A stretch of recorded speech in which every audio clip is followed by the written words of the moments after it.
अस्सलाम वालेकुम दोस्तों, उम्मीद करता हूँ आप सब लोग खैरियत से होंगे। दोस्तों, विज़िट वीज़ा के बारे में ये वीडियो एक कंप्लीट डिटेल वीडियो है। कुछ डॉक्यूमेंट्स मैं आपको बताऊँगा। मेरे चैनल पे ऑलरेडी विज़िट वीज़ा और उसके डॉक्यूमेंट्स के बारे में काफ़ी वीडियोज़ ऑलरेडी मौजूद हैं और आप उसको देख सकते हैं। डिटेल में एक-एक डॉक्यूमेंट को मैंने एक्सप्लेन किया हुआ है कि आपने कैसे बनाने हैं, कैसे करने हैं सारे। और इस वीडियो में मैं आपको सिंपल से डॉक्यूमेंट्स बताऊँगा। मैंने कहा थोड़ा-सा इस वीडियो को रिपीट कर देता हूँ क्योंकि काफ़ी जो है वो लोग जो है वो विज़िट वीज़ा पे आना चाहते हैं। विज़िट वीज़ा एक अच्छा तरीका है यूरोप के अंदर एंटर होने का, लीगल तरीके से, प्रॉपर तरीके से आने का। देखें, सबसे पहले तो मैं आपको एक चीज़ बता दूं कि आप शेंजन कंट्रीज़ के अंदर 27 कंट्रीज़ के अंदर किसी भी एक कंट्री का वीज़ा लेते हैं तो आप दूसरे कंट्री में जब तक आपका वीज़ा वैलिड है आप मूव कर सकते हैं। चाहे वो बाय एयर जाएँ, बाय रोड जाएँ, बाय बस जाएँ, बाय ट्रेन जाएँ, किसी भी तरीके से जाएँ। अगर आपके पास किसी भी कंट्री का, शेंजन में किसी भी कंट्री का आपके पास जो है वो विज़िट वीज़ा है, जैसे कि मेरे पास अगर स्पेन का वीज़ा है या मेरे पास जर्मनी का वीज़ा है या इटली का वीज़ा है, तो मैं पूरे शेंजन के अंदर, पुर्तगाल के अंदर आ सकता हूँ। मैं यूरोप के अंदर, शेंजन के अंदर मैं जो है वो फ्रांस, इटली, जर्मनी, बेल्जियम, जहाँ भी मेरा दिल करे मैं विज़िट वीज़ा के दौरान उसके वैलिडिटी के टाइम के हिसाब से मैं वहाँ जाके अपनी विज़िट कर सकता हूँ, क्योंकि वो है ही टूरिस्ट वीज़ा। आपने वो ट्रैवल करना है, फिर आपने किसी भी और कंट्री में भी जाना है तो आप इस वीज़ा पे आके जा सकते हैं। बॉर्डर पे आपको कोई सख्ती नहीं होती, कोई ज़्यादा चेकिंग नहीं होती आपकी। डोमेस्टिकली आप ट्रैवल करते हैं, डोमेस्टिकली टिकट बहुत सस्ते होते हैं। 30-40 यूरोज़ का आपको टिकट मिल जाता है, कभी 20 यूरो का भी टिकट आपको मिल जाता है एक कंट्री से दूसरे कंट्री जो है वो जाने का। कभी कभी बस के टिकट महंगे होते हैं और बाय एयर जो है टिकट सस्ते होते हैं। खैर, एक चीज़ ये क्लियर होगी। उसके अलावा जो उसके अंदर डॉक्यूमेंट्स चाहिए डिपेंड करता है सिंगल अप्लाई कर रहे हैं या फैमिली के साथ कर रहे हैं। मैं आपको कंटिन्यूसली एक लिस्ट बता देता हूँ। सबसे पहले आपका पासपोर्ट होना चाहिए, 6 महीने के लिए वो वैलिड होना चाहिए आपके पास। उसके अलावा आपके फ़ोटोग्राफ होने चाहिए। आपका जो है वो आपका एनआईसी कार्ड या नेशनल आइडेंटिटी कार्ड या आईडी कार्ड आपका वो होना चाहिए। उसके अलावा आपके दो तरह के आपके प्रोफाइल बनती हैं कि अगर अगर आप अपना किसी जॉब पे करना चाह रहे हैं, एज अ जॉब पर्सन करना चाह रहे हैं या एज अ बिज़नेस पर्सन करना चाह रहे हैं। जॉब के लिए अगर आप करना चाहेंगे तो आपके लिए आपके पास जॉब का जो है वो जॉब ऑफ़र लेटर आपके पास होना चाहिए। आपके पास अपनी 3 सैलरी स्लिप लास्ट होनी चाहिए। उसके अलावा आपके पास एनओसी अपने बॉस से होनी चाहिए जो आप विज़िट पे जाना चाह रहे हैं। बिज़नेस के लिए करना चाह रहे हैं तो बिज़नेस की बैंक स्टेटमेंट होनी चाहिए, बिज़नेस कार्ड होना चाहिए, लेटर हेड होना चाहिए। आपके एफबीआर के टैक्स रिटर्न जो है वो कंप्लीट होने चाहिए, 2 साल के वो मांगते हैं।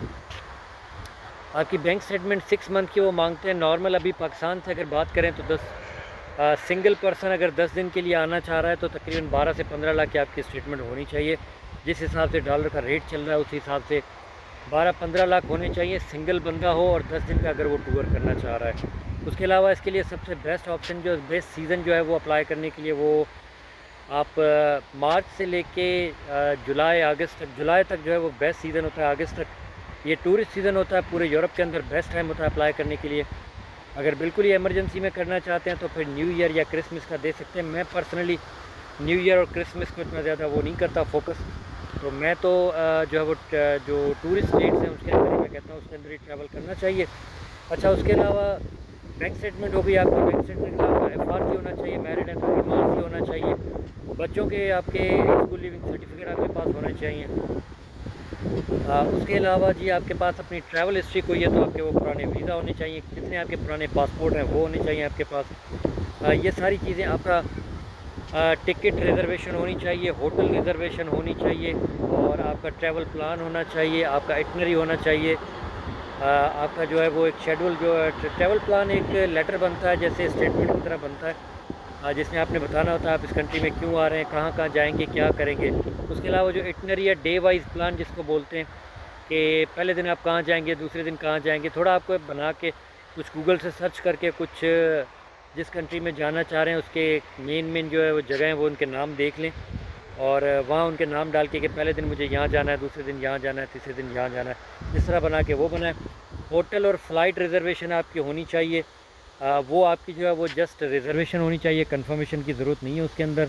रिटर्न टिकट के साथ होना चाहिए और आपका हेल्थ इंश्योरेंस होना चाहिए जिसको ट्रैवल इंश्योरेंस बोलते हैं। ट्रैवल इंश्योरेंस टोटल जो आपका ख़र्चा तकरीबन आता है वो 10-15 हज़ार में आपके सारे डॉक्यूमेंट्स बन जाते हैं। उसके अलावा 80 यूरोज़, कभी 90 यूरोज़, आई थिंक अभी 90 यूरो है, तो वो आप एम्बेसी की फ़ीस देख लीजिएगा, 100 यूरो से कम है। तकरीबन 25,000 28,000 पाकिस्तानी बनते हैं, वो तकरीबन इतनी इसकी फ़ीस होती है एम्बेसी की। वो आपने वहाँ जाके देनी पड़ती है, जिस दिन आपने अपनी फ़ाइल सबमिट करनी होती है। आपने अपॉइंटमेंट लेनी पड़ती है, अपॉइंटमेंट का लेटर आपके पास होना चाहिए, आपकी अपॉइंटमेंट होनी चाहिए। ये मेन डॉक्यूमेंट जो आपके पास होने चाहिए। एक डॉक्यूमेंट पे मैंने अपने चैनल पे वीडियो बना के लगाई हुई है। फिर भी आपने अगर कोई सवाल करना हो, बैंक स्टेटमेंट कैसे बनाएँ और ट्रैवल हिस्ट्री का क्या मशवरा चाहिए, कहाँ का किस कंट्रीज़ में जाना चाहिए आपको, फ़्रेश पासपोर्ट पे करना चाहिए, नहीं करना चाहिए।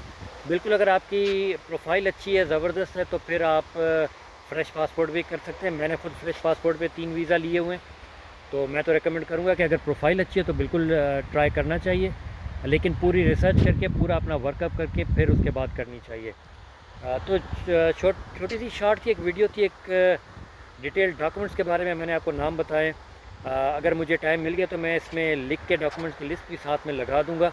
नहीं तो आप मैसेज करके मुझसे जो है वो सारे डॉक्यूमेंट्स पूछ सकते हैं कि कौन-कौन से डॉक्यूमेंट है विज़िट वीज़ा के लिए और क्या-क्या रिक्वायरमेंट है, क्या-क्या चीज़ों का ख़्याल करना पड़ता है, किन चीज़ों को ज़हन में रखना चाहिए। सारी डिटेल मैं आपसे शेयर कर दूँगा। मैं ख़ुद अपना ऑलरेडी कर चुका हूँ। 3 वीज़ा शेंजन मेरे लग चुके हैं, तो मैं आपको अच्छे तरीके से उसमें गाइड कर दूँगा। आपका कोई भी सवाल हो नीचे कमेंट करें और मुझसे पूछें, मैं आपसे ज़रूर वो इन्फॉर्मेशन शेयर करूँगा। अपनी ख़ास दुआ में याद रखें। आपसे मिलते हैं नेक्स्ट वीडियो में।